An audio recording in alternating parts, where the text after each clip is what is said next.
তুমি এই জাতির সম্মান, কারণ তুমিই করেছ জুলাই আন্দোলন।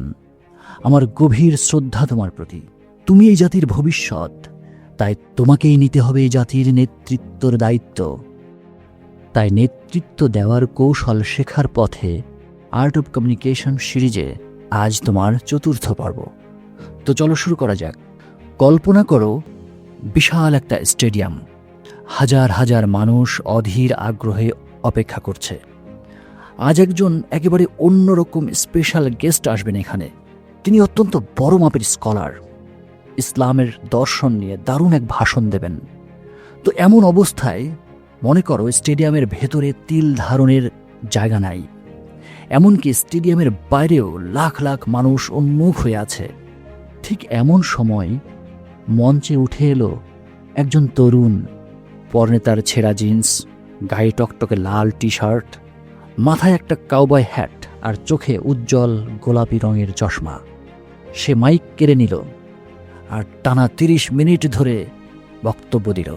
সে যা যা বলল তা ছিল বেশ জ্ঞানগর্ভ এবং চমৎকার।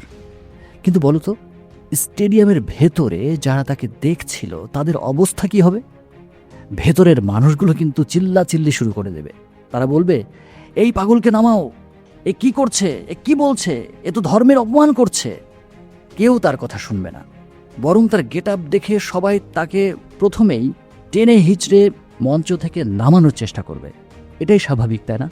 কিন্তু মজার ব্যাপার হলো, স্টেডিয়ামের বাইরে যারা শুধু লাউড স্পিকারে তার কথা শুনছিল তারা তাকে দেখছিল না, তারা শুধু ভাষণ শুনছিল।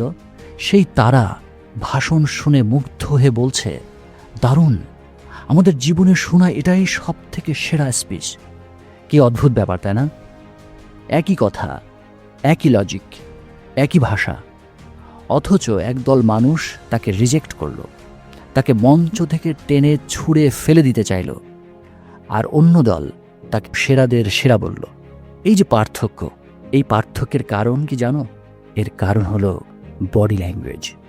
পৃথিবীতে হাজার হাজার ভাষা আছে, কিন্তু সবচেয়ে পাওয়ারফুল ভাষা হলো এই বডি ল্যাঙ্গুয়েজ।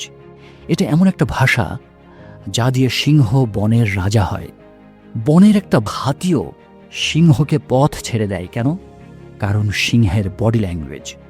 তুমি যখন কোনো প্রেজেন্টেশন দিতে যাও কিংবা কোনো মানুষের সাথে কথা বলতে যাও, তুমি যখন কোনো মঞ্চে এসে দাঁড়াও, তুমি তোমার মুখ খোলার আগেই তোমার শরীর তোমার পরিচয় দিয়ে দেয়। তুমি কি কনফিডেন্ট নাকি তুমি নার্ভাস? তুমি কি বিশ্বাসযোগ্য? মানুষেরা তোমার কথা শোনার আগেই তোমাকে দেখে সেটা জাজ করে ফেলে।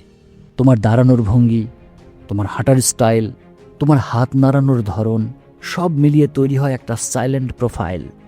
মনে করো দুজন বক্তা মঞ্চে উঠল, একজনের কাঁধ নামানো, চোখ নিচের দিকে, হাতগুলো কেমন যেন গুটিয়ে রেখেছে, আর অন্যজন কাঁধ সোজা, দৃষ্টি একদম সামনের দিকে, ঠোঁটে হালকা একটা হাসি।